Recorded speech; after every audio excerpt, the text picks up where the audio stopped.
Các bạn thân mến, chào mừng các bạn đã đến với buổi tường thuật trực tiếp của Đài Tiếng Nói Hoa Kỳ về phiên điều trần mang tên Việt Nam tự do tôn giáo và nhân quyền có vai trò quan trọng như thế nào đối với những lợi ích quốc gia của Hoa Kỳ. Và ngày hôm nay thì là một cái buổi điều trần rất là đặc biệt tại Quốc hội của Hoa Kỳ. Ngày hôm nay thì có rất là nhiều nhân chứng đến từ cái tổ chức ân xá quốc tế cũng như là những cái tổ chức liên tôn giáo của Việt Nam, cộng đồng Phật giáo Hòa Hảo đã đến tham dự buổi trần ngày hôm nay. Buổi trần này có vai trò vô cùng quan trọng bởi vì chỉ còn ít ngày nữa thôi, ngày 31 tháng 5 thì Thủ tướng Việt Nam là ông Nguyễn Xuân Phúc sẽ đến Washington DC để gặp Tổng thống Donald Trump.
Chỉ còn ít phút nữa thôi thì buổi điều trần sẽ bắt đầu, và buổi điều trần ngày hôm nay thì sẽ chủ yếu diễn ra bằng tiếng Anh. Vì vậy chúng tôi sẽ cố gắng hết sức khả năng có thể của mình để có thể phiên dịch và mang đến cho các bạn phiên bản tiếng Việt của nó. Bên cạnh đó thì sau khi buổi điều trần này kết thúc thì đài VOA tiếng Việt cũng sẽ có những cái phóng sự tường trình cũng như là phỏng vấn những nhân vật liên quan đến buổi điều trần này. Hy vọng các bạn sẽ chú ý đón xem.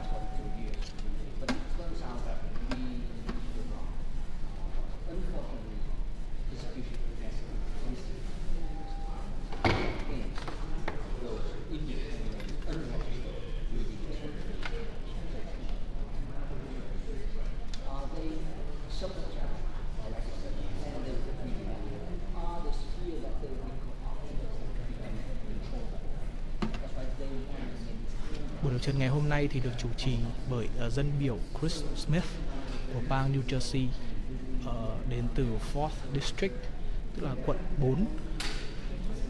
Dân biểu Chris Smith thì có một bề dày thành tích đấu tranh cho dân chủ và nhân quyền trên khắp thế giới. Ông đã với cái vai trò của mình là một dân biểu thì ông đã thúc đẩy rất là nhiều cái dự luật liên quan đến tự do tôn giáo, tự do hội họp cũng như là những vấn đề bảo vệ nhân quyền trên toàn thế giới. Và ông là một người đặc biệt là có những cái phát ngôn, có những cái hành động chống lại cái sự độc tài cũng như là sự mất dân chủ nhân quyền ở Trung Quốc và các nước cộng sản.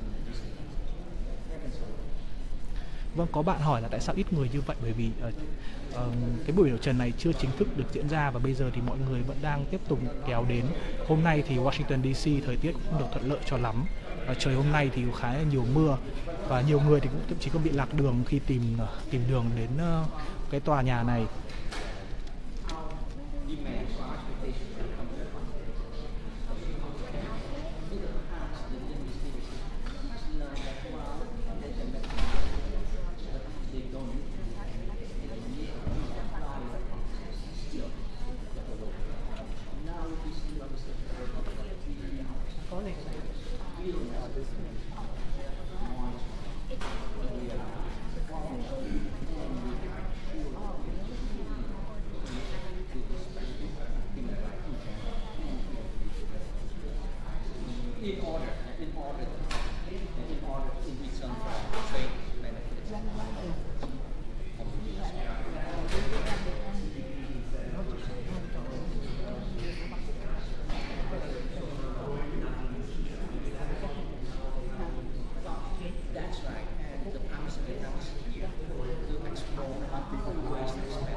chồng là Trung Phúc. Ông có lên đâu có đâu có cái đó cái thắng đâu chắc anh tính sao chút xíu và càng chưa quyết mỗi chắc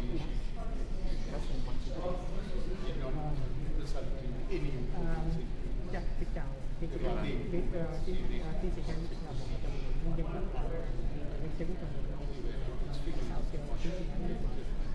vâng, tự vì đây là một buổi điều trần mà chúng tôi đã bàn thảo với lại ông dân biểu Christopher Smith, người trưởng điều trần. Tuần rồi thì chúng tôi có hướng dẫn một phái đoàn đa tôn giáo đến các bộ ngoại giao, một số thành viên của Quốc hội, trong đó có dân biểu Smith, để mà nói lên cái mối quan ngại về cái tình trạng đàn áp tôn giáo ngày càng trầm trọng hơn ở Việt Nam. Và dân biểu Smith đã quyết định là phải có ngay một cuộc điều trần khẩn cấp trước khi mà Tổng thống Trump đón tiếp ông Thủ tướng Nguyễn Xuân Phúc của Việt Nam ở tại Tòa Bạch Ốc vào tuần tới. Sau cái buổi điều trần này, hy vọng chúng tôi nghĩ rằng một buổi điều trần nó sẽ không làm thay đổi tình hình Việt Nam được, tuy nhiên nó sẽ tạo được một sự hiểu biết Quốc hội là cái nơi làm cái luật pháp, là cái nơi quyết định chính sách đối ngoại của chính phủ Hoa Kỳ chứ không phải là hành pháp. Và tiếp sau đó là cuối tháng 6 chúng tôi sẽ có một cuộc tổng vận động ở tại Quốc hội Hoa Kỳ để thúc đẩy cho những cái biện pháp cụ thể hơn nữa, và đặc biệt là thực thi ngay cái luật chế tài Magnitsky toàn cầu nhắm vào một số giới chức chính quyền Việt Nam mà chúng tôi đã có tên tuổi và đã xác định được rằng họ liên can đến những hành vi đàn áp nhân quyền một cách hết sức nghiêm trọng. Thì đó là cái bước kế tiếp mà chúng tôi trở lại. Tôi không tin rằng qua một cuộc điều trần này có thể thay đổi hiện trạng đất nước Việt Nam, nhưng nó sẽ là một sự khởi đầu để chúng ta vận động mạnh mẽ hơn cả hành pháp và luật pháp Hoa Kỳ.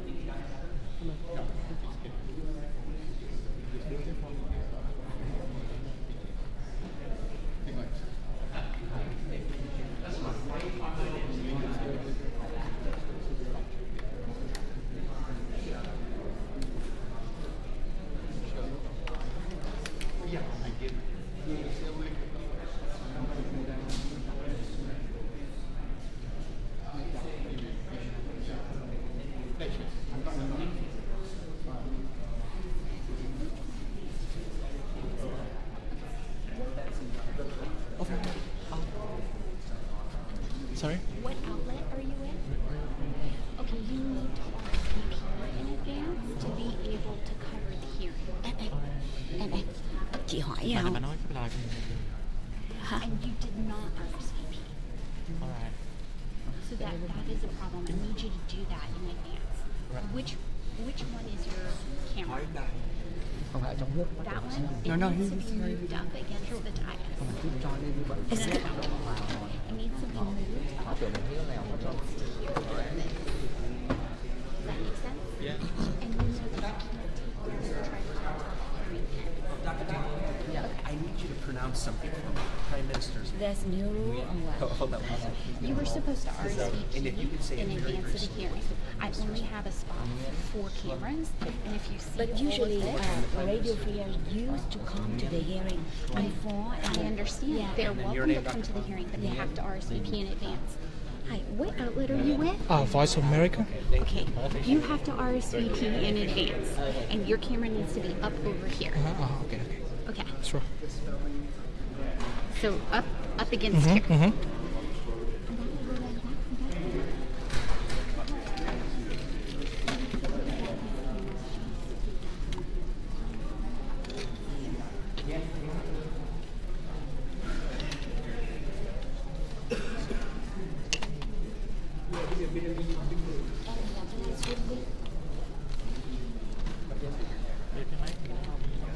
Đứng đâu nè?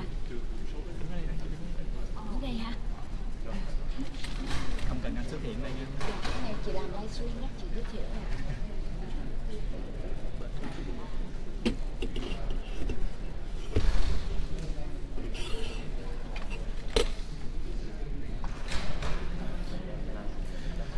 Có như các bạn khán giả hỏi là có sub hay không thì chúng tôi sẽ cố gắng hết sức. Tuy nhiên thì bởi vì để giữ cái trật tự ở trong buổi điều trần này thế nên là rất là khó khăn để chúng tôi có thể phiên dịch trực tiếp đến cho các bạn. Thì mong các bạn thông cảm.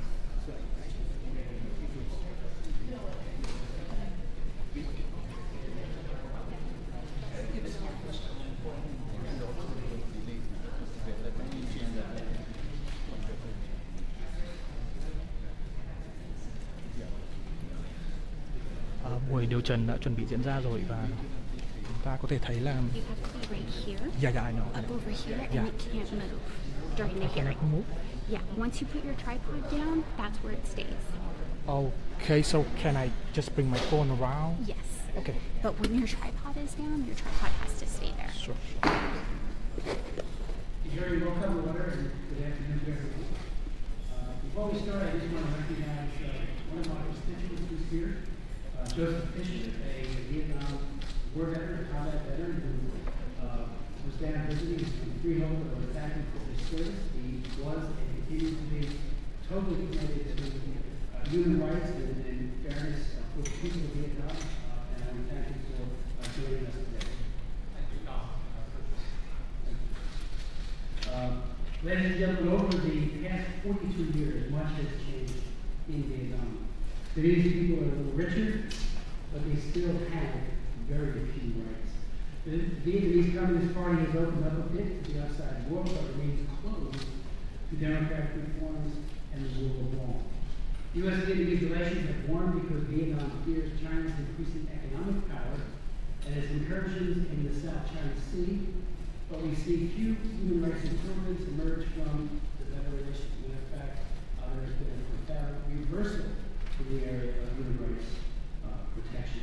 Over the past 2 years, Human Rights Watch has used the words physical and abysmal to describe Vietnam's human rights record. Vietnam scored a 7, the lowest score of Freedom House's Freedom in the World Index. From sex and labor trafficking to the censorship of the press and the internet, from restrictions on independent labor unions to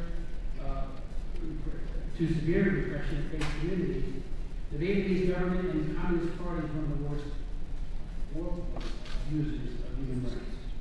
For too long, Vietnam has gotten a free pass on human rights. Diplomats are so focused on the fact that Vietnam is not China that this oppressive police state has granted trade and security benefits without conditionality. There is a silent human rights crisis going on in Vietnam that must be addressed. Human rights should be a top part of the meeting with President Trump's meeting next week with Vietnam's Prime Minister Nguyen Xuan Phuc. Doing so will advance U.S. economic and security interests and above all will advance the cause of the people of Vietnam who deserve better than the dictatorship that they were living under. The President has a real opportunity to bring about tangible reforms in Vietnam, and that is why we're meeting. The proximity of this hearing is precisely designed to try to let the President know how important it is to raise these issues robustly with the Prime Minister. I have been to Vietnam several times on human rights trips. I have met with advocates and young activists for decades, like the imprisoned rights activist Nguyen Xuan Phuc. I know there is a younger generation in Vietnam, 66% who are under the age of 40, that looks to the U.S. as a land of opportunity and freedom. They want the same liberties enjoyed by their relatives in California, Texas, Virginia, Louisiana, and so many other places where former Vietnamese refugees have flourished. The Vietnamese people want the United States to be a voice of freedom because their voice in the country is silent. No government that represses its own people or restricts fundamental freedom can be a trusted ally of the United States. No government that censors the internet, tortures, and jails dissidents, and crushes the liberty of civil society should be given generous trade or security benefits, again, without strong conditionality. The President will face pressure from his advisors, I'm sure, and especially the business community, to look at Vietnam through the lens of trade deals and the containment of China. Hopefully, we will be able to see the situation more clearly than past administrations, both Republican and Democratic. Failing to press for real and concrete human rights improvements underestimates U.S. leverage and will disappoint the young generation of Vietnam who are the country's dynamic future. It should be clear by now that Vietnam needs the U.S. markets and security commitments much more than the United States needs Vietnam's markets and security cooperation. If history is any guide, the President's champion of individual rights will lead to some success. If his interest in human rights is sustained, those successes can be tangible and even far-reaching. The Vietnamese government has responded to concerns expressed by the last administration when they link human rights improvements to better U.S. relations, whether it be entry into the World Trade Organization, the TPP, Trans-Pacific Partnership, or to address U.S. concerns over religious freedom abuses. The Vietnamese government, at least for a time, took steps towards reform when pressed by past American presidents. It is when the U.S. loses interest in human rights that conditions regress. The communist leaders in Hanoi take our trade benefits and security commitments and continue repressing those seeking political reform and universally recognized freedoms. The business of the Communist Party is gaining power and repressing those they believe will challenge their power. They will not embrace human rights improvements to the rule of law unless it is a firm condition of better relations with the United States. I am circulating a letter for signatures of other members of Congress detailing the strategic opportunities available for the United States and the Vietnamese people if the President pursues a robust human rights agenda. The letter urges the President to pursue internet freedom, religious freedom, independent labor unions, and release of prisoners of conscience as a condition of U.S. assistance. I wrote today to Secretary Rex Tillerson to urge more robust human rights diplomacy as well in Vietnam, particularly on the issue of religious freedom. We, I believe, and the U.S. Commission on International Religious Freedom, or USER, recommended that Vietnam be designated as a country of particular concern for severe and egregious religious freedom restrictions. That report provides compelling evidence of egregious and ongoing religious freedom violations in Vietnam. The President should follow USER's recommendation and immediately, without any delay, designate Vietnam as a CPC for its religious freedom violations. Designation carries with it potential sanctions and visa denials for Vietnamese government officials complicit in religious freedom abuses.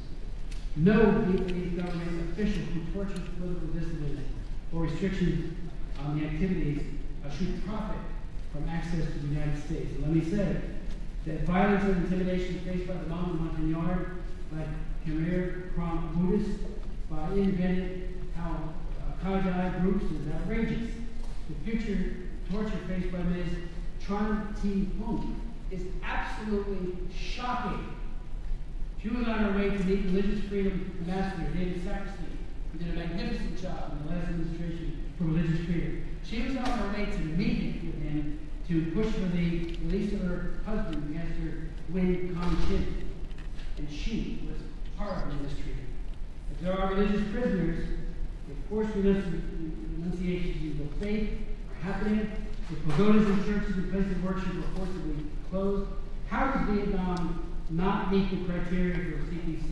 As our good chairman Ed Royce has asked repeatedly as well. Over and over again, has asked the administration, redesignate them as a CPC country.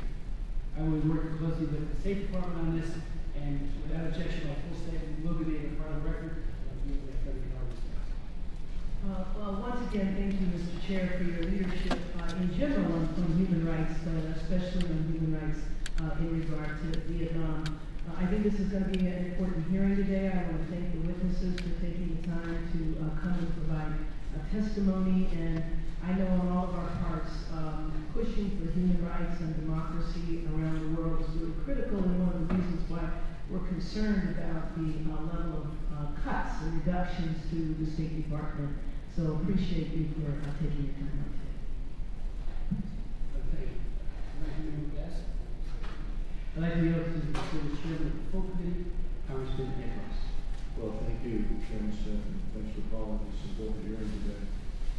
As we all recall, we had a similar hearing, I think it was 1 year ago, and I wish there were no need to revisit these critical issues, but unfortunately, Vietnam's one-party communist continues to oppress its citizens and deny them fundamental human rights. And this is why we're here today. We do have a growing relationship with Vietnam, particularly in security and trade areas. But for us as Americans, human rights are core values, and we cannot segregate them from our ongoing engagement with the government. And I am grateful to our witnesses for participating in this hearing. It's good to see many of them again here. Some old friends here.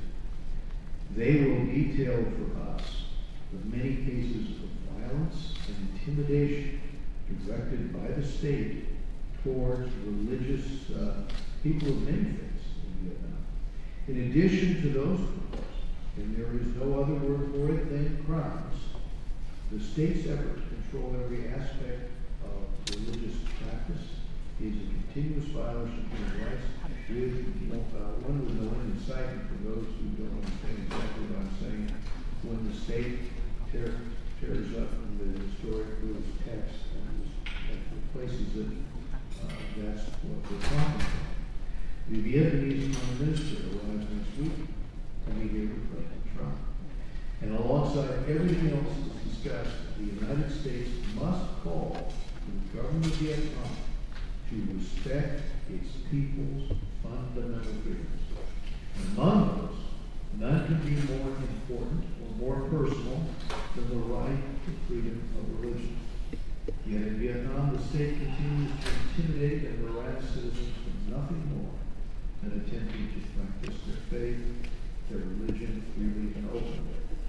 Almost 2 decades ago, I met with the Venerable Thich Quang Do, now the Supreme Patriarch of the Unified Buddhist Church of Vietnam, and frankly, he was in the same position then. And he was under house arrest then, 2 decades ago. And sadly, for all those years, he's been under arrest, still persecuted by that communist government. And Thich Quang Do is not alone.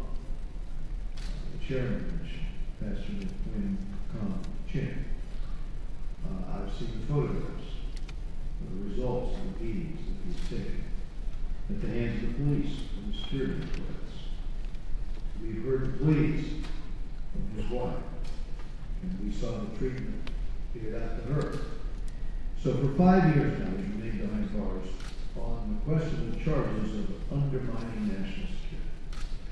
What we call for today, and what I urge the administration to call for in its meeting with the Prime Minister, is respect for religious freedom. The Vietnamese Constitution provides for it.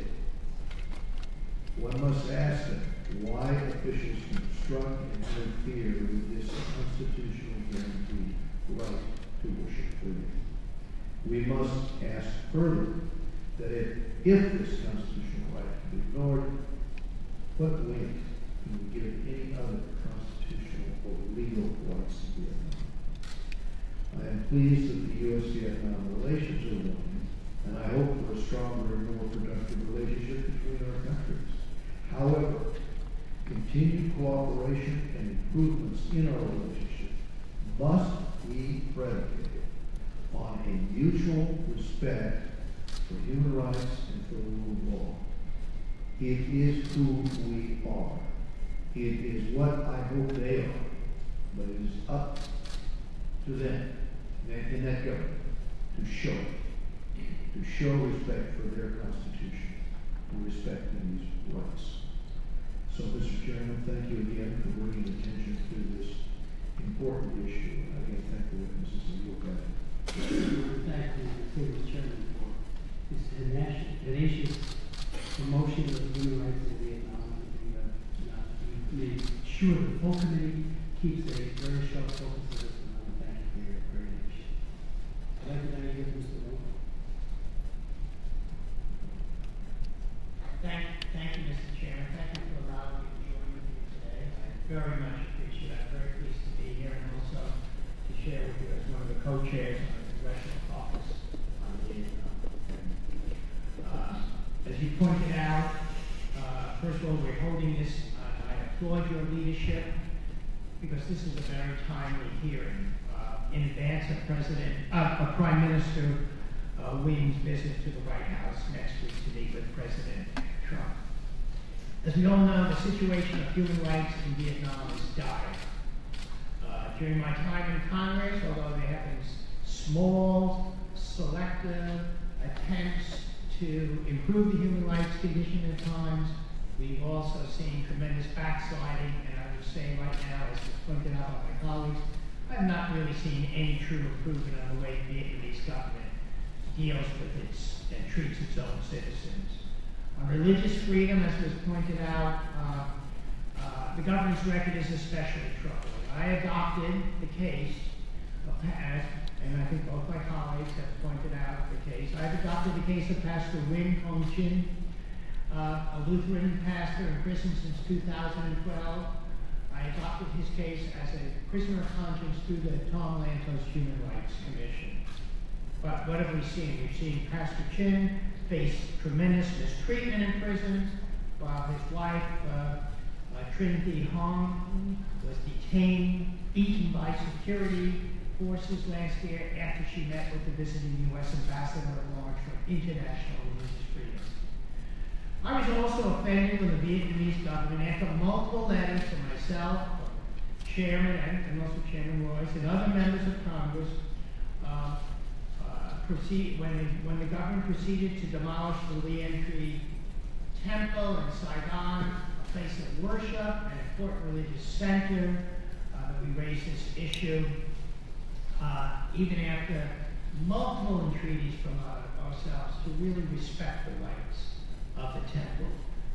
That did not occur. Mr. Chairman, I also asked for unanimous consent to insert 2 letters to the Vietnamese ambassador, urging him to intervene to stop the demolition of the Lien Tree Temple, to which we have received no response. Thank you. And I will, again, thank you, and I will reserve the rest of my time for questions.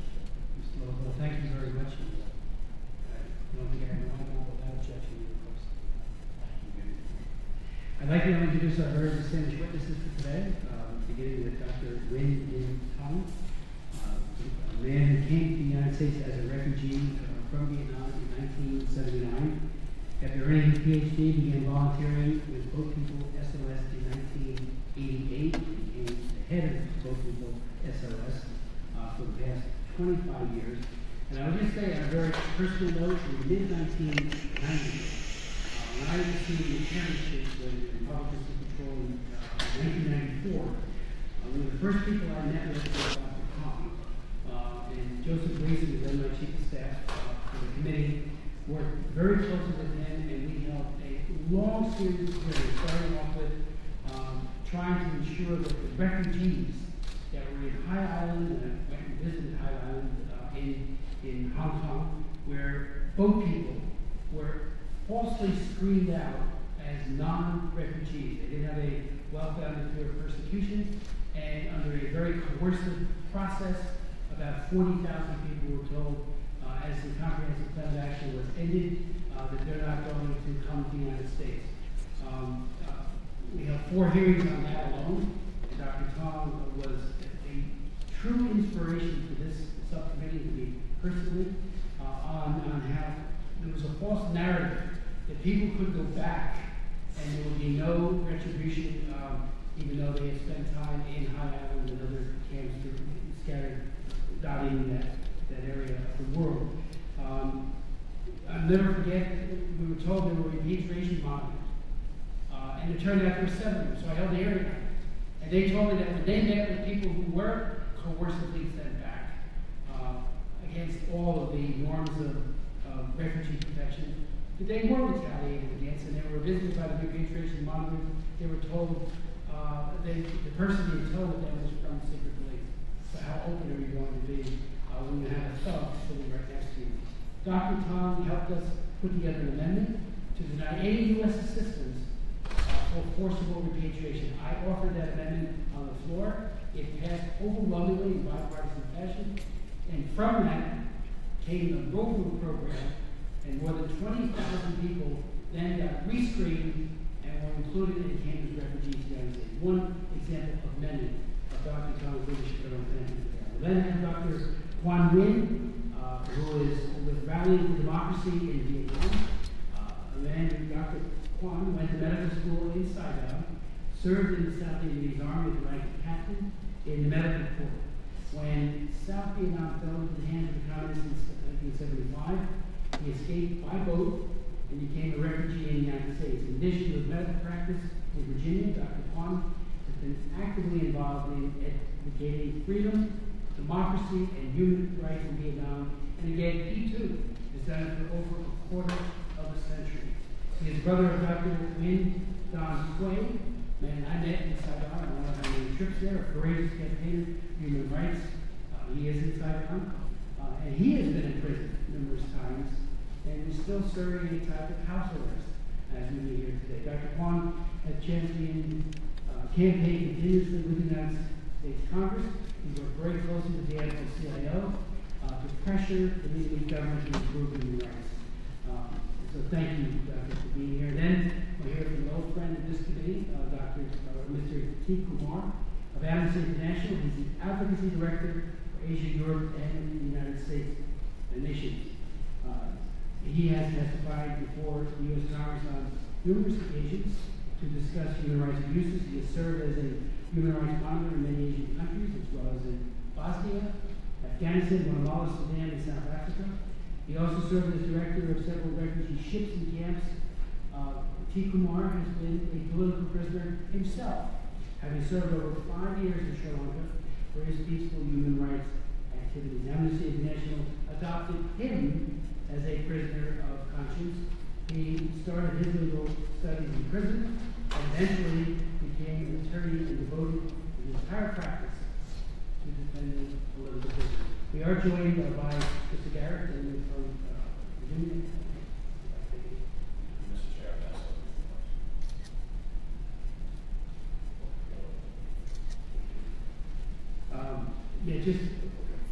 I'd like to know what about.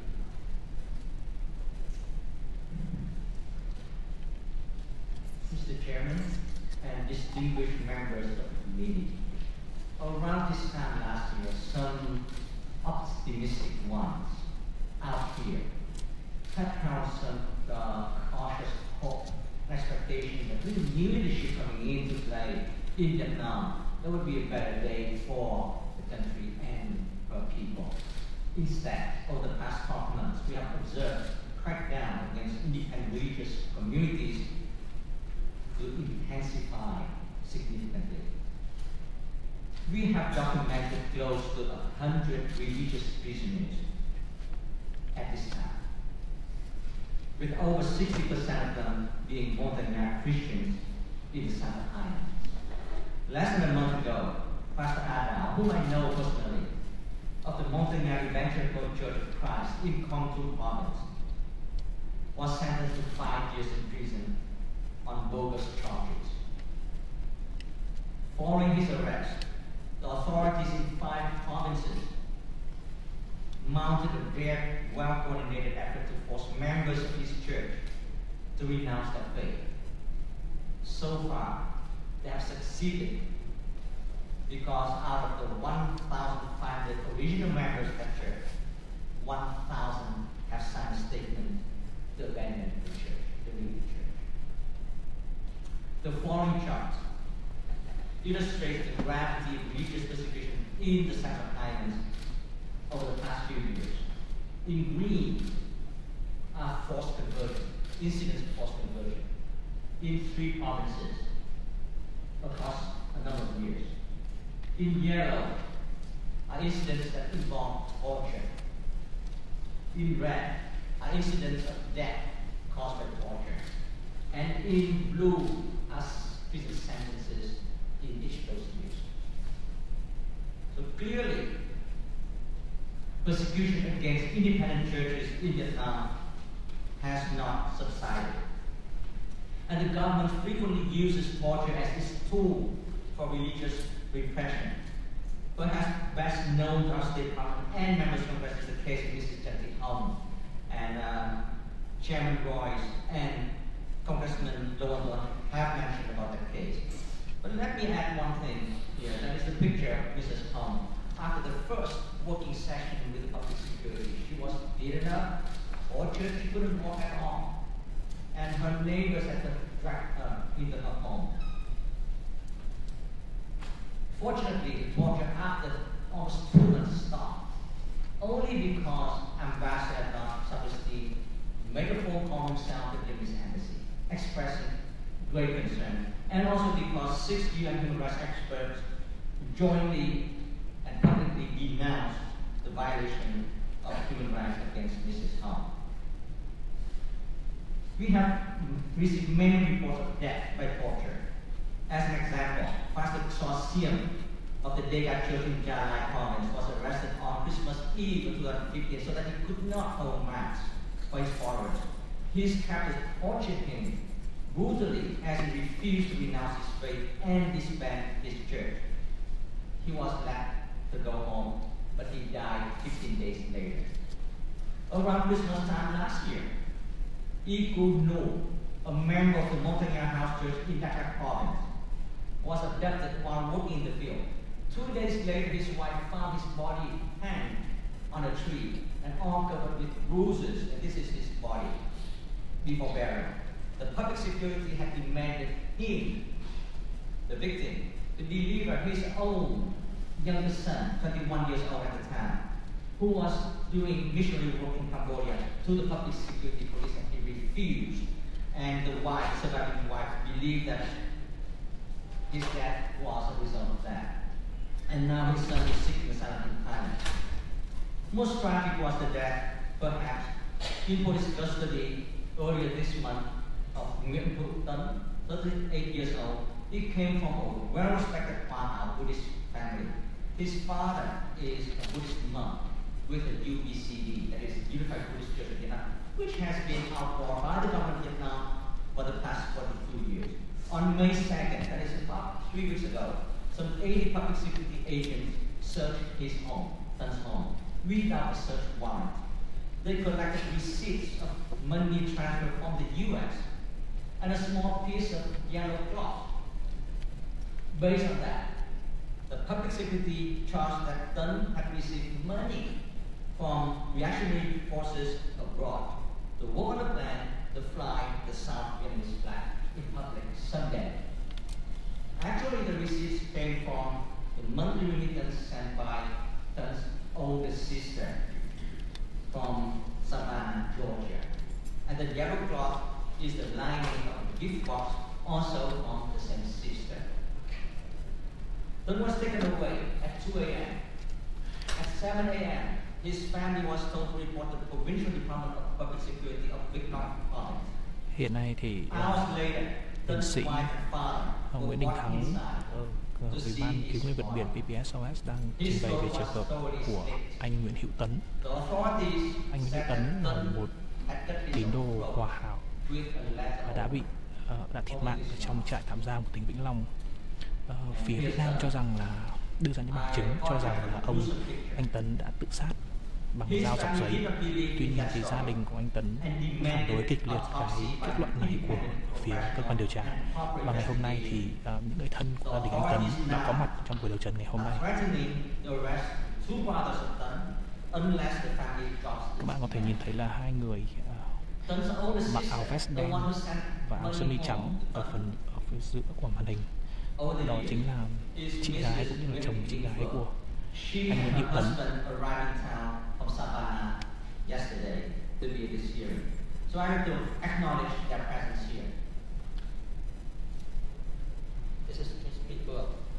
Đây là chị Phượng. Flying in from Savannah.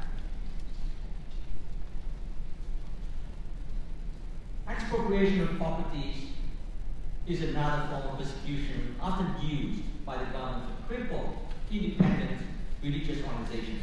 Of the thousands of facilities belonging to our Buddhist church before 1975, only one temple remains this day. The Quang Minh Temple in An Giang province, and the government is determined to protect it.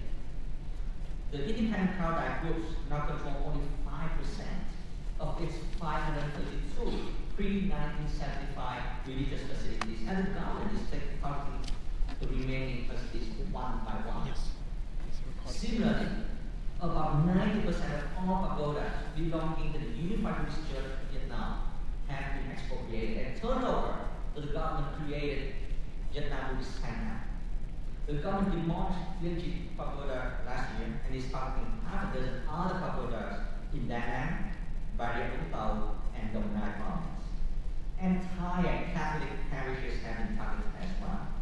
Located near the now infamous former Still-Banned Catholic province, the century-old Catholic parish of Dong Nhân is facing extinction. On March 17, 2015, the government of Hà Tĩnh, the district of the district of Hà Tĩnh province, sending the police to seize land, destroy homes, and bring down religious facilities. They beat up parishioners, causing injuries to many, including one pregnant woman and a Catholic nun. The government then barred 153 children of the parish from going to school for more than 2 years as punishment. Of the 1,000 original families in the parish, 158 continue to fight to preserve their church and their community. And this subcommittee has held many hearings on the Catholic parish of Gonzalo in Da Nang City. In May 2010, the police assaulted mourners attending the funeral of a 93-year-old parishioner. Over 100 parishioners were injured, 62 arrested, and tortured for days or weeks. And some of those victims have testified before this subcommittee. 6 sentenced to prison term. One parishioner who initially escaped capture was caught and beaten to death. The government then handed 110 acres that it took from Gonzalo Parish to Sun Group, a private developer, to sell to individual investors for a total price estimated at $1.2 billion. Ironically, Da Nang City will host this year's APEC Summit, which President Trump will attend in November. And key summit activities will be held at a 5-star resort in Da Nang City, owned by none other than Sun Group. This would give the appearance that the U.S. government tolerates religious persecution, land grabbing, and the use of torture. As he welcomes Vietnamese Prime Minister Nguyễn Xuân Phúc to the White House next week, President Trump should insist that APEC Summit be moved to another location, and its venue not be held at any facility owned by Sun Group.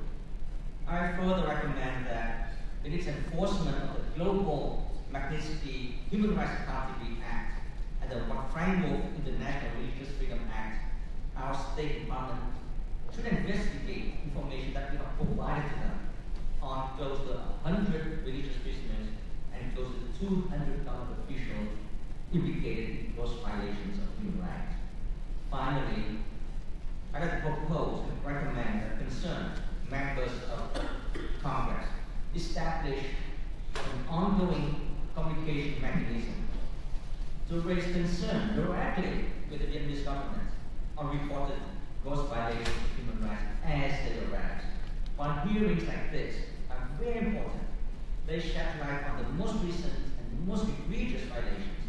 There's a need for an ongoing mechanism that offers the same level of attention to reported violations between hearings. Thank you. Dr. Tom, thank you very much for your testimony and recommendations. We do have a substitute for Dr. Kwan. We just had to, under orders of his cardiologist, Dr. Kwan was told he would be better not to be here just because of that. But we do have Mr. Dave Flynn, who has also been very active in the human rights fight, who will read his testimony. Thank you. Honorable Chairman President, distinguished members of the subcommittee, I'm here to read a letter on behalf of Dr. Cornwin, Chairman of the Rallying for Democracy in Vietnam. The letter: 42 years ago, when the Communist force began to occupy South Vietnam, I left my country on a small boat and escaped to America. I have been lucky to be able to review my life here, and it's truly an honor to testify before this distinguished subcommittee about the long struggles of Vietnamese people. Thank you for holding this hearing and allow me to share some important issues that have recently brought to light. As we all know, Vietnam is a one-party system where there's no separation of the ministerial, judiciary, and legislative branches. The situation in Vietnam is ripe for transformation. The people in Vietnam deserve support for their quest for freedom and democracy from the international community, particularly the United States. In that spirit, I would like to draw attention to the important issue of religious freedom. To the government of Vietnam, religion is open, and our government's policy has always been to repress religious freedom. There's an unfortunate misconception from the West that the mere existence of churches and temples in Vietnam implies that there is freedom of religion. That is far from the truth. Per the latest report of the U.S. Commission on International Religious Freedom, the religious freedom in Vietnam has deteriorated significantly. The Vietnamese Communist Youth Decree 92, issued in August 2012, to strictly control all religions in Vietnam. All churches need to be registered and inspected by the government. The registration procedure allows the government to refuse application of church considered to be non-friendly to the government. For years now, the communist government has refused to recognize a unified Buddhist church. So, if you want to become a monk, nun, or priest, you have to notify and get permission from the local government. All promotion and appointments inside the church have to be accepted by the government. Even if the Vatican wants to appoint a new cardinal or bishop, it needs to inform and get approval from the Vietnamese government. So at the end of every year, each church is required to notify the local government of the detailed plans for the next year, such as the dates and times of events to be held, what is the purpose, and how many people will attend.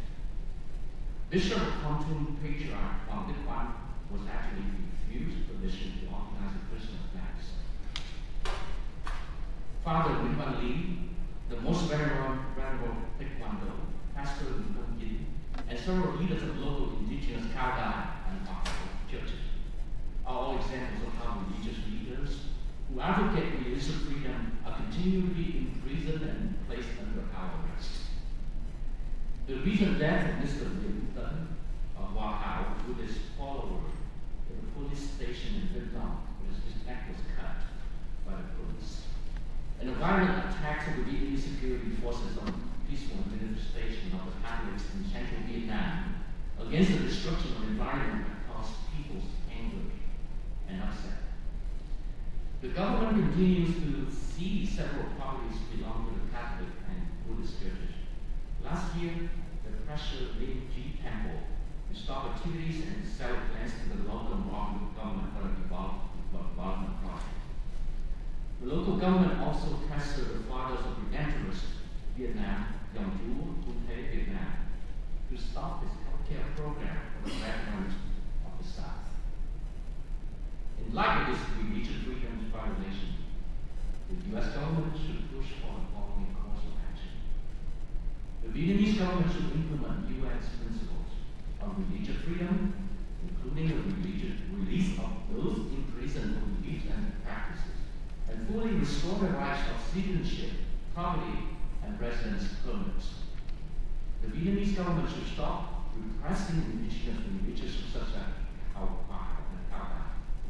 They should also stop promoting the state church to interfere with the Buddhist and Catholic religions. Lately, on November 18, 2016, the National Assembly finally ratified the law of belief and religion, even with the extensive criticism on human rights and religious groups. In fact, in an open letter to the Vietnamese government prior to the ratification of the law, a number of organizations and lawmakers rejected a clause stating that, quote, religious groups must be registered and approved by the government in order to practice, end quote.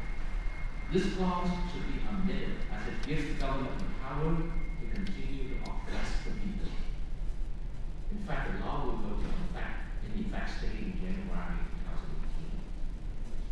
The current situation in Vietnam on human rights, labor rights, transparency, intellectual property, copyright, we really not meet the requirements of U.S. government as a trusted bilateral economic partner.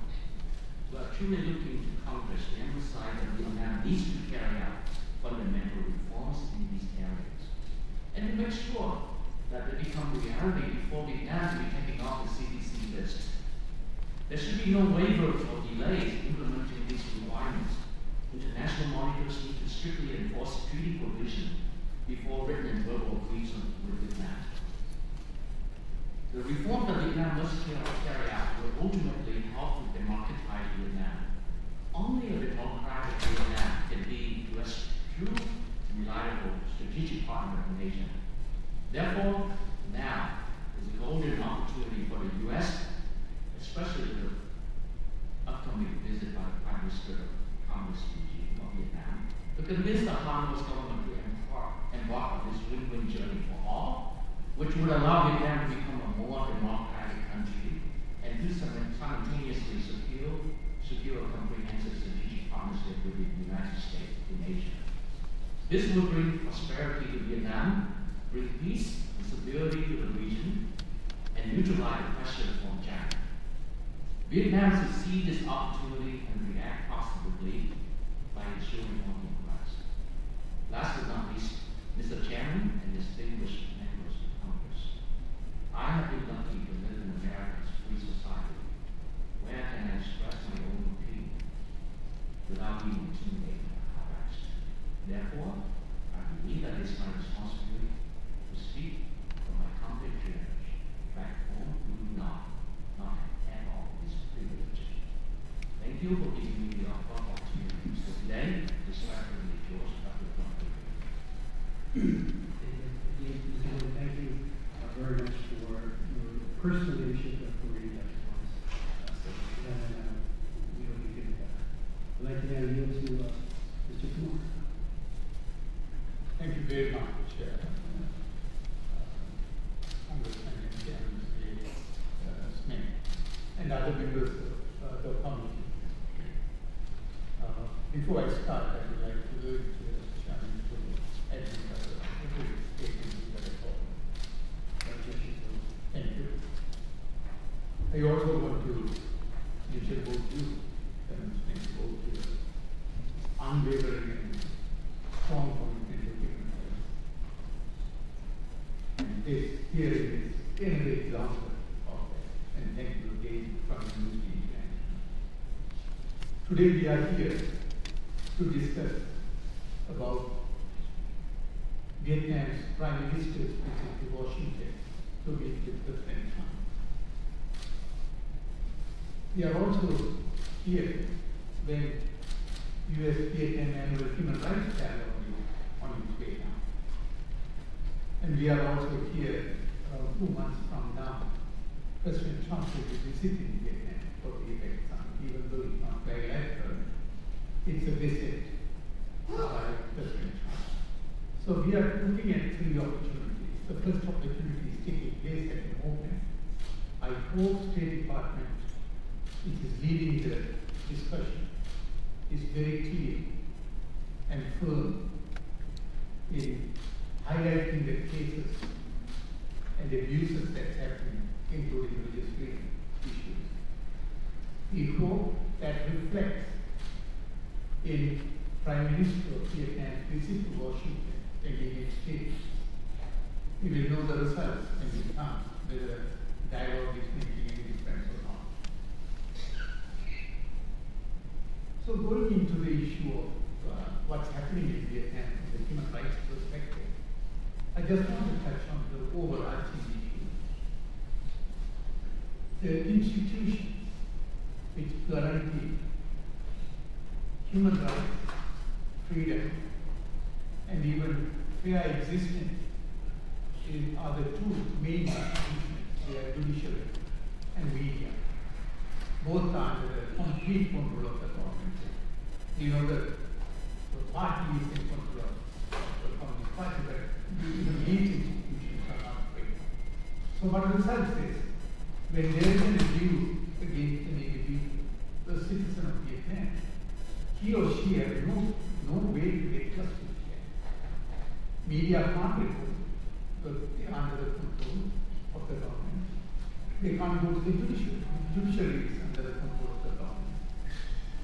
That's why international pressure is extremely important to make changes in that country so that citizens of Vietnam can have some basic protection to live as human beings and enjoy their rights. What we have documented over the years is that there are hundreds of political prisoners who have been arrested, tortured, some died during torture, and have been incarcerated in gruesome manners in that country, purely for peaceful political expression of views, including the latest online action.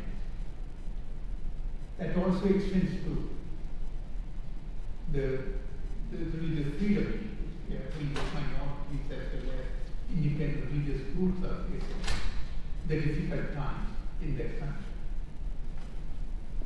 One other issue that disturbs us there is Vietnam is extremely numb when you come to international pressure. The only country or few countries that have some leverage on Vietnam are US and some other countries in Europe. That's why US leadership is extremely important in this. If US fails to speak, you can't expect any other countries in Asia or any other country, even Europeans, for example, saying that okay, we are the powerful countries just ignoring the plight of the people and should be taken over. On the other side of the coin is that Vietnamese government take it extremely serious about what US is saying. Congressman Smith, you know, you have visited Vietnam. I presume you even visited some prisoners or prisoner families that made changes. Even you have seen changes when there was a threat of Vietnam being put on the list of the religious freedom issues. That shows they take it very seriously. So the question today is now a great opportunity is happening in a week's time, and whether President Trump will take advantage of that. That's what the big question now behind that. So this particular hearing is of extreme importance on that note. President Trump and his advisors will be watching this, and we hope that will translate into some action in terms of human rights. The issue of religious freedom, coming back to the issue, there is two issues that disturbs us. One is the new draft law, not the particular law per se, on religion and belief. It's pretty much tightening the rules, pretty much tightening the control of the movement over religious issues. There are free religious groups there. Even the registration aspects are extremely, make it very difficult to register. So you are throwing a new law that a group wanted to register, makes it impossible to register because of the cumbersome nature of the registration, make it very difficult. Number two, the law is written in such a way that the government and authorities have numerous openings to interfere in religious activities. It's legally they can interfere. When this draft law came up, Amnesty International and numerous international human rights organizations who take a strong view on every country. Even on this country we take strong views. So we have taken a very strong view and said, wait a minute, you have this draft law. Make sure you change the law so that, make edits so that it will have some impact so that religious groups can act freely, and freely. It did not happen. So President Trump can raise from the religious point of view. This is the beginning right there. You don't know what else is going to come out. Second issue is the forced renunciation of religious groups.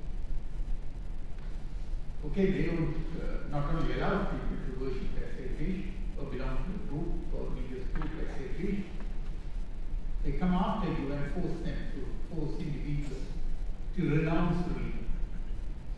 So even these two issues should shake the conscience of the White House and President Trump.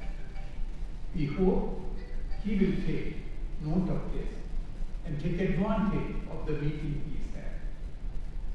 We all know that security will be on the top of the agenda. We have nothing against it. We know that South China Sea issue is going to be on the agenda. We know that trade deals will be on the agenda. Even though TPP is out, they will be discussed. What we are asking is that raise the concern of the people of that country. We have all these deals, trade deals, security deals. What about the people of that country? You are dealing with a leader who is not an elected leader. It's kind of one-party state. So you have a duty and responsibility to ensure that you raise human rights. What type of human rights issue President Trump should raise? As I mentioned on the religious freedom issue, two issues that he should raise. One is the new draft law should be amended. Number two, forced renunciation should stop right away. He should also demand the immediate and unconditional release of political prisoners, including religious leaders and religious prisoners. The other one he should urge is when he arrives in November for the APEC summit, at least some prisoners should be released.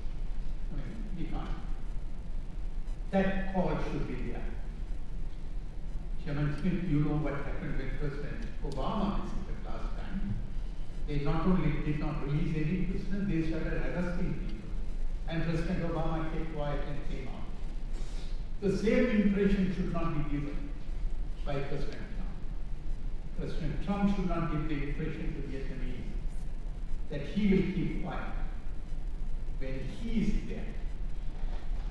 When they start arresting and harassing civilians and other human rights defenders, he will keep quiet. So the message should be given here next week. We hope, one more thing, while he is in Vietnam in November, he should also meet with families of the prisoners, political prisoners. It's a good meditation. Nothing is going to happen to President Trump for meeting there. The message should be also very clear to Vietnamese authorities that if they go after the families whom he is meeting, they will pay a dear price. Hope that happens. So we are talking about an issue here. Three opportunities. One is happening now, dialogue. Second is next week meeting. Third is November 8th conference. Whether the new administration under President Trump will take the leadership. We are not asking that human rights become the top priority. We are asking human rights to be one of the issues to discuss. And always, after the event, after the dialogue, after the meeting here, they both leaders come and address the press. We have an appeal to the press. Please ask questions on human rights. And we have an appeal to President Trump to ensure that before even there is a question on human rights, you proactively say what he cares, that he cares for human rights. Thank you, Chairman, for inviting me to speak national. And once again, we applaud your leadership on human rights issues. Thank you. Mr. Moore, thank you very much for your stellar leadership, your personal commitment and served as a political prisoner, served in prison. Just incredible, and now you speak out on behalf of others. And your recommendations have been extraordinarily incisive, so thank you for that. I'd like to move to Mr. Garrett. Thank you, Mr. Chairman.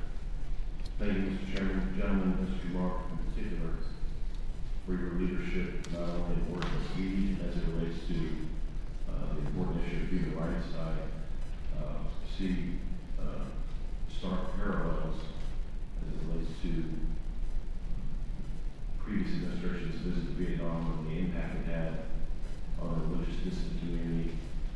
With testimony we heard before this subcommittee, I believe last week, as it related to religious minorities in China, that President Obama was to meet with them. They did not show up at the meeting, and ultimately 2 hours after he was on Air Force One returning to the United States, a group was rounded up and arrested, many of whom we believe are still in prison.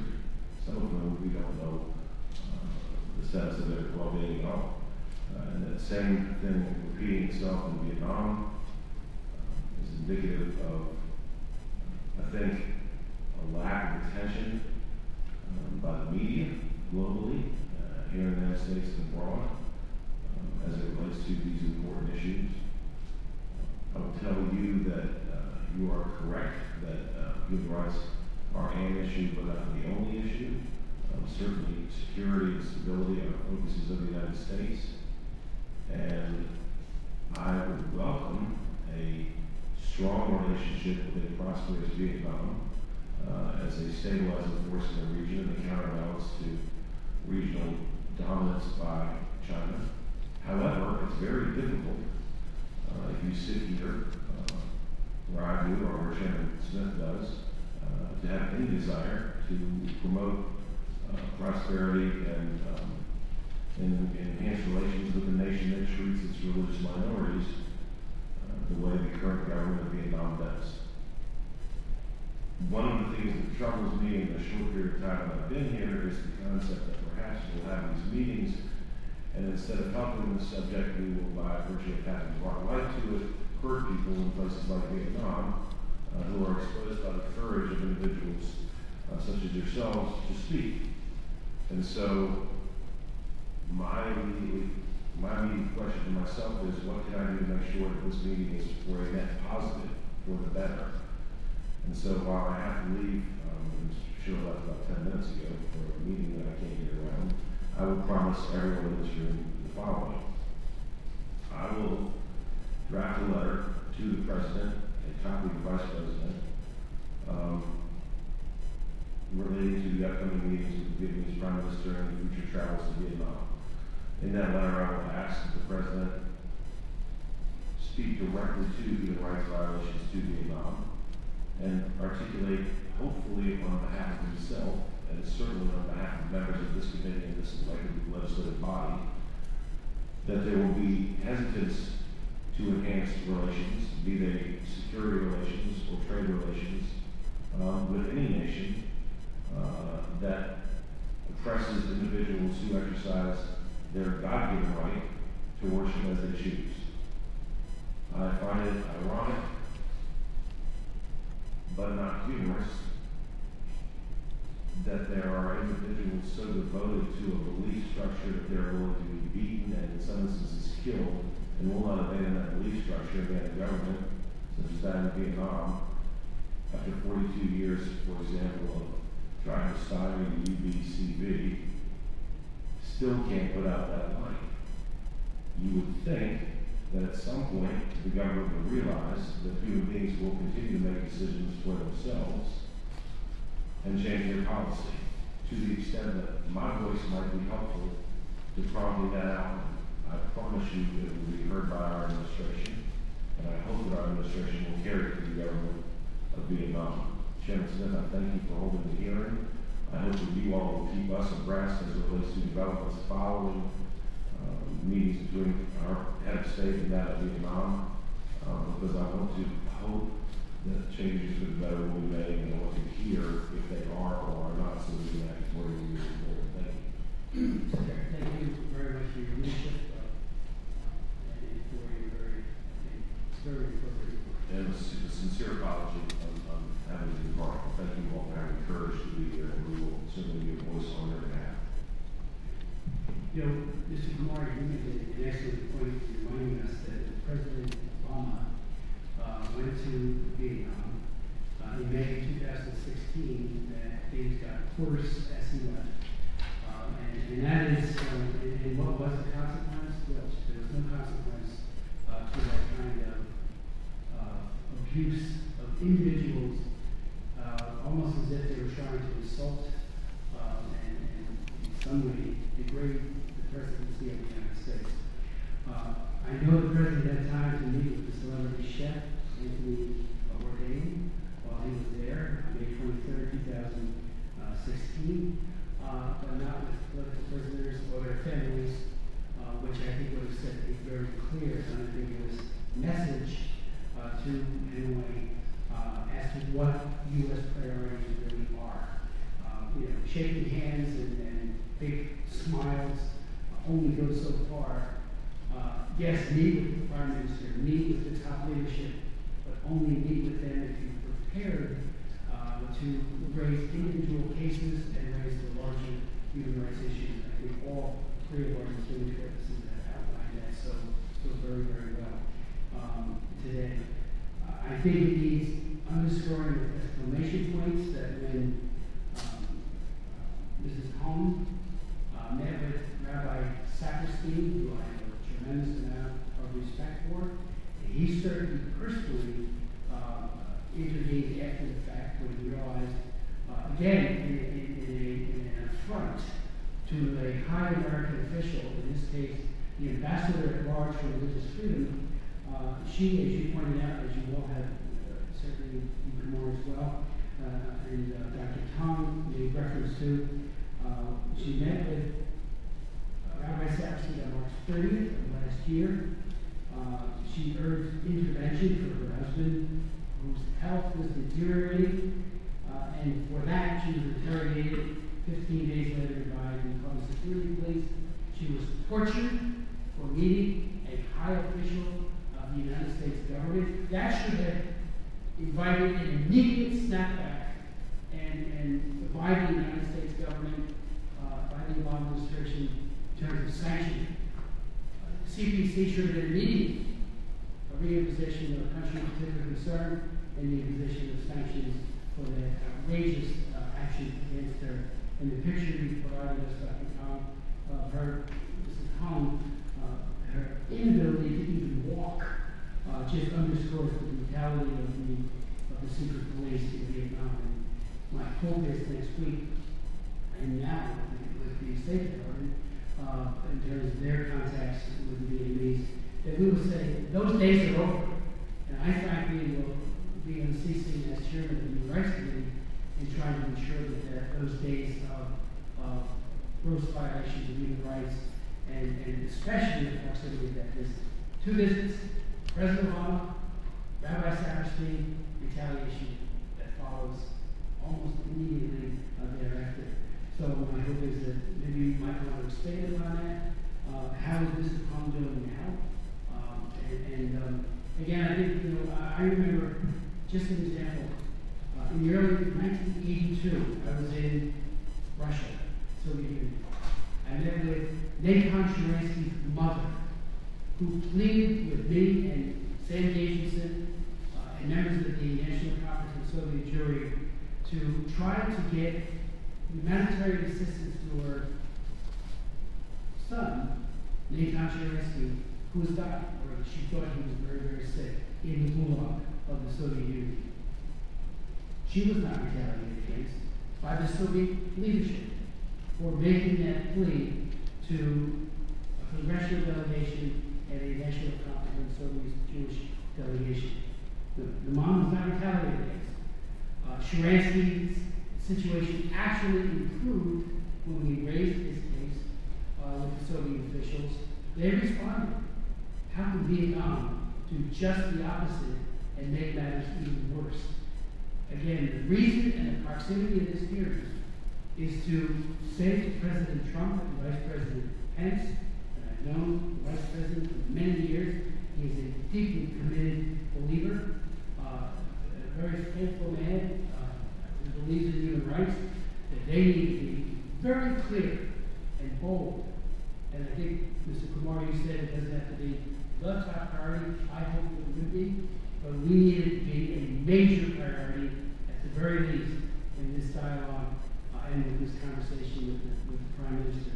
But we might want to speak to Mrs. Hong, we should say, as to how she is doing now. And then just a few other questions that I'll put on the table. The International Religious Freedom Office hopefully will soon have an ambassador at large. I would hope that the first thing that he does, if it is who I think it will be to redesignate Vietnam as a country of particular concern. Let's not forget that before the bilateral agreement was passed between the United States and Vietnam, agreed to, Ambassador John Hanford removed CPC status because he was told that there was a whole series of what he called deliverables, and ending of forced renunciations of faith was one of those, and a greater expansion of freedom. I traveled to Vietnam, went to Hanoi, Hue, and to Saigon, met with about 60 pastors. I went and visited with the venerable Thich Quan Do in his pagoda, and another high-ranking leader of Unified Buddhist Church who was also under house arrest in another pagoda, and they were all hopeful. We were told the Vietnamese government, with the trade agreement, things would change. Almost immediately after that bilateral trade agreement went into effect, there was a snapback, and the retaliation has been brutal ever since. And many of the people who signed Block A406 and their wonderful manifesto for freedom and human rights became a hit list for the Vietnamese government. So we have to be forewarned, eyes wide open, that we're not kidding as a government. Vietnam has to change in a very significant way. Free of political prisoners and renunciation of faith. And I think that the land concern that you raised at the time is an excellent one. And we had, as you recall, hearings on how that land was stolen and how people were killed, and you reiterated some of that today. So, if you'd like to speak to any of those points, Yes. Yes, Mr. Chairman. Mrs. Hong, we got word from her a few days ago. Last week, she did go to visit, make a prison visit to her husband in prison. His health doesn't look promising. He's still being denied access to medical care. Mrs. Hong herself was in very frail health, and therefore she had to skip for the past 2 months a prison visit to her husband. I like to point out Vietnam's response to the official communication from 6 human rights experts from the UN. Just last month, they came with a response claiming that Mrs. Hong wasn't tortured, wasn't beaten, but she bumped her head against the taxi, the car that was taking her to the People's Committee office, and injured herself. And she was very aggressive and abusive. She was a menace to the public security agents. That's her response. But she's very petite and very frail herself, so I couldn't imagine that she could pose any threat to those bullying public security agents at all. But the positive side is aspect of it is that they stopped harassing her since the day that Rabbi Saperstein made a phone call directly to the Vietnamese embassy in town, and the UN special rapporteur came out with a public statement denouncing the mistreatment of Mrs. Hong. That points to the fact that the more attention given to people inside Vietnam, to communities not under persecution inside Vietnam, the more intense the attention, the better off they are. That's why I suggested that members of Congress take all the available opportunities to communicate directly their concerns to the Vietnamese government. Now, the persecution against President Chính and Mrs. Hong is just reflective of a long-term, consistent policy of the top leadership of the Communist Party of Vietnam to eradicate all independent house churches in the subcontinent. In 2002, the Communist Party set up the so-called Central Highlands Steering Committee to oversee the implementation of that policy. And then 2 years later, the Ministry of Public Security established the so-called Central Highland Security Bureau to execute that policy. And therefore, the ordinance on belief and religion of 2004 didn't change the policy at all. The designation of CPC status for Vietnam and the lifting that designation didn't change the policy at all. On February 22, 2015, on the website of General Trần, there's an article, at the time he was the Minister of Public Security, there was an article extolling the exploits of the public security forces in Southern Highlands. And these are the verbatim statement. Our task, when I arrived in the Southern Highlands, our task of rescuing the people from the evil Hamon cult. Hamon is actually a Catholic variant based on the common belief that the Virgin Mary did appear in Hamon locations, and that stirs a lot of non-Americans to become Catholics. Our task of rescuing the people from the evil Hamon cult was accomplished only recently. The security team of the police force of the town of Control performed deeds that were representative of the untiring efforts of security forces throughout the Southern Highlands. In our fight against reactionary enemy forces disguised as ethnic religious groups. Unfortunately, General Trần, the former Minister of Public Security, is now Vietnam's president. And that might explain why things have gotten worse over the past 12 months. And I'd like to also add one point here about APEC Summit, the location, that it shouldn't be held in Danang City, because Prime Minister Wilson knows very well about that incident. He's fully aware about that incident about Conzo Parish. The Conzo parishioners had twice engaged him, talked directly to him when he was still the Vice Prime Minister.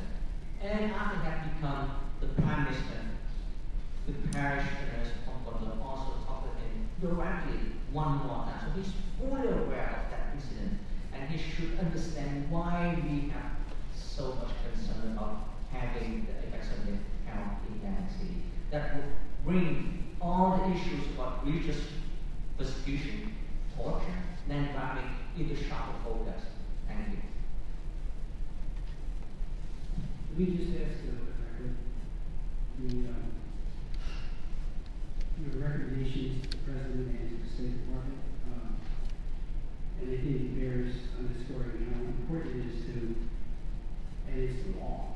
And as you know, I'm the author of the Frankfurt International Religious Freedom Act that was signed at the end of last year, and that requires designated persons lists and the idea of a religious prisoners list, so we know who it is, regardless of their denomination or faith tradition, that are being held because and are prisoners of conscience. You did ask that the State Department investigate 200 Vietnamese government officials implicated in gross violation of human rights. They certainly can be made inadmissible to the United States pursuant to the Magnitsky Act, brand new human rights legislation, and they want to be, it has to be. And we can do identical and parallel way with the new International Religious Freedom Act, make them those who persecute based on faith inadmissible to the United States, and other things as well, like not being able to use our financial system. I think what should go forward from this hearing is that we're calling on the Trump administration to implement the law robustly. Not cursory way, not just a few individuals, but to be as comprehensive as possible. And I think this is an engraved invitation to you, to Mr. Kumar, and others, which you do already, but to all of us, when we know someone, have lists, to get it to state, get it to the White House, get these people on the list if the information is accurate, and I know you painstakingly seek accuracy, so that we focus on those who are committing these crimes. In 2004, I authored a bill called the Belarus Democracy Act, and that had these similar provisions like we put into the Practice of International Religious Freedom Act, and that was to hold individuals to account. So if you're part of a regime that tortures and abuses, you can't come here, nor can your family. We don't want you here. We think you should be prosecuted, frankly, but that's probably not going to happen. But at least the inadmissibility of the U.S. has to become a mainstay of our human rights work, and it will make a difference. So again, if you wanted to elaborate or speak to that issue, and also on the issue of human trafficking, and we've had specific hearings on human trafficking and the abuse of labor trafficking, especially by the Vietnamese government.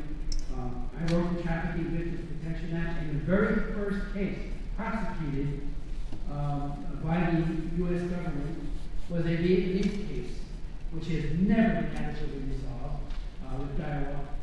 And it just shows, past this prologue, they still, I believe, with a great deal of impunity, violate the rights of their own citizens by commodifying, turning into commodities people's labor, completely in contravention of ILO standards. So if you wanted to speak to that as well. Yes, Mr. Chairman. I'd like to elaborate on the fact that since January 2014, our organization, Buổi, has joined with two other organizations, one based in England and the other one based in Germany, to train people inside Vietnam, especially members of independent religious communities and indigenous communities, on how to compile and prepare reports to the UN Special Rapporteurs. And so far they have generated over 100 reports, incident reports.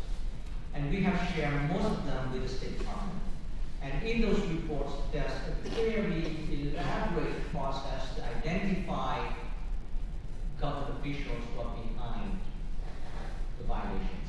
And we have lists of witnesses, we have contact information. So it has been very, very thoroughly worked on. And we are very confident about the accuracy of the information there. And we continue to train people inside Vietnam to become rapporteurs themselves. So we will continue to produce and submit reports to your subcommittee. Regarding human trafficking, this hasn't changed at all. Most alarming is that you still remember the case in Jordan. And you talk to the king of Jordan, the Queen of Jordan, about that case. That involved over 250 Vietnamese workers who were under slavery conditions in Jordan. At the time, we got a copy of a communique from Vietnam to an interagency delegation from Hanoi Center, Jordan, Amman, Jordan, to identify the strike leaders and take them home for punishment. And the one who authored that or approved that order was none other than the then Minister of Labor, Molisa, Labor, Social Affairs and Internet. And she's now the chairwoman of Vietnam's National Assembly.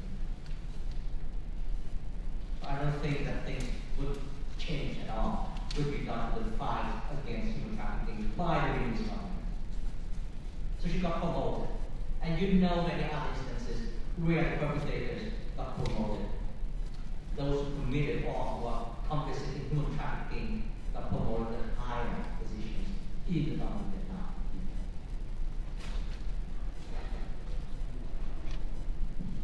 Thank you both, all three of you, for your very, very decisive testimony, for your leadership. We will be looking at additional legislation towards Vietnam. 3 times the House passed the Vietnam Human Rights Act, which was sponsored with great input from both of you. And each time it failed in the Senate, even though we had overwhelming bipartisan support in the House. So we're looking at a new initiative. And above all, right now, we're asking the President to raise these issues and the State Department. And you have provided tremendous insight as to what those issues ought to be, and also to enforce our law. and hold the country itself responsible, and also individuals who are perpetrating these horrific crimes.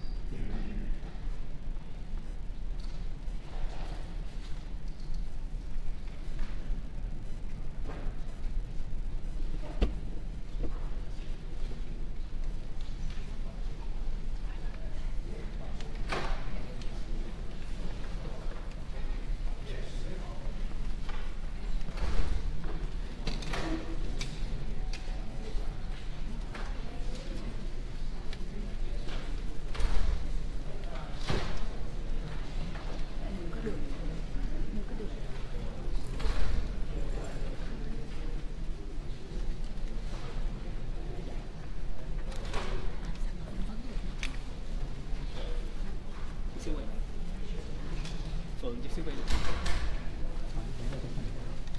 Mình làm chụp hình luôn đi, mình chụp hình cho anh.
only one vote is 24 hours. So I need your help. Never did now.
Ai đi qua không được.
Đại diện cho ban của Chị Nhân. Vâng, ở bên. Cho em một câu hỏi được không anh?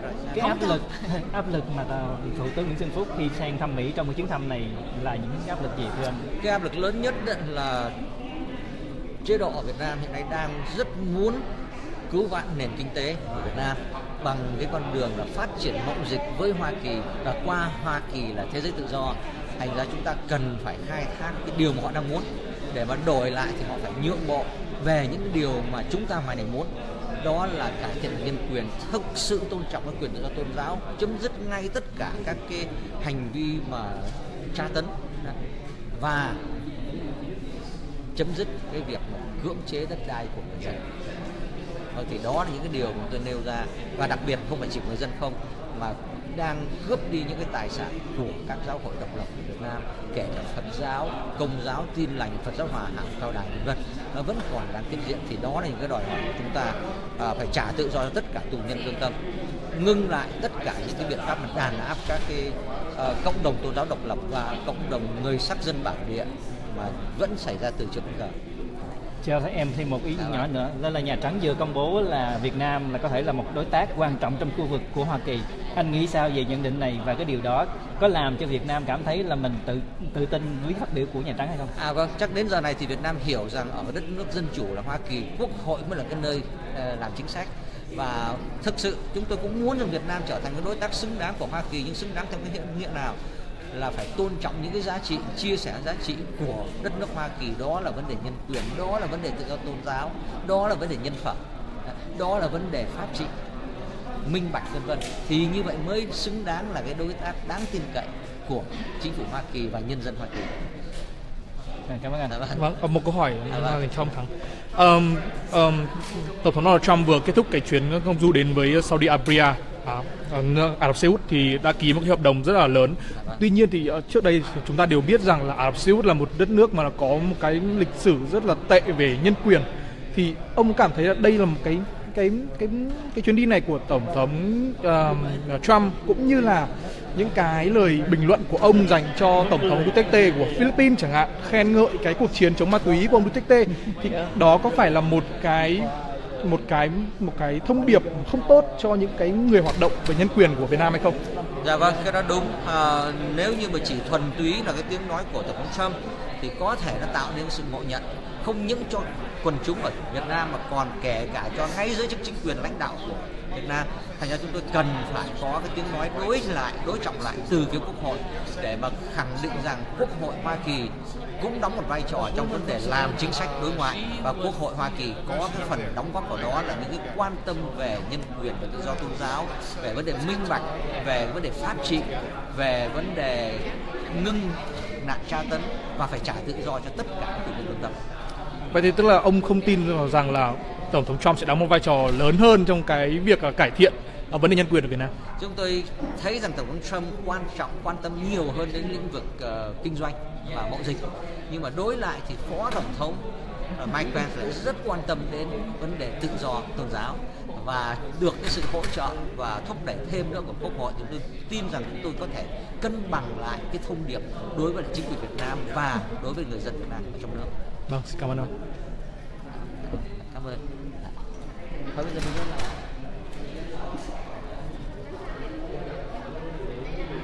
Vụ án có cần gì nữa không? Có cần nói chuyện chụp hình đó là với Phượng với anh những phát biểu vậy là đủ rồi đó. Vậy là đủ, không cần nhiều, tại vì hôm nay chị không chính thức nói chuyện ở đây đúng không? Chị là bên giống như bên lề đó. Đưa cái hình đó lên. Chứ cuộc điều trần này giống như là không phải là mời chính thức chị đi phát biểu, đúng không? Mình khách quan mình nghĩ như vậy.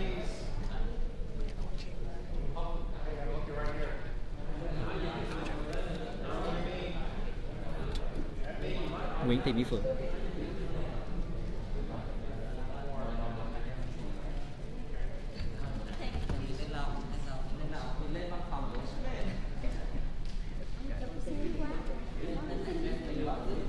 Các bạn thân mến, vậy là buổi điều trần ngày hôm nay đã kết thúc, và hy vọng rằng là buổi điều trần này đã mang đến cho các bạn một số những thông tin có thể gợi mở về những chính sách tiếp theo của Hoa Kỳ cũng như là Quốc hội Hoa Kỳ về vấn đề tự do tôn giáo cũng như là nhân quyền tại Việt Nam. Hy vọng rằng các bạn đã có một cái buổi xem thực trực tiếp với nhiều thông tin hữu ích, và hy vọng sẽ gặp lại các bạn trong những chương trình truyền hình trực tiếp tiếp theo của Đài Tiếng nói Hoa Kỳ VOA tiếng Việt. Còn bây giờ thì xin chào và hẹn gặp lại. Chúc các bạn ngủ ngon.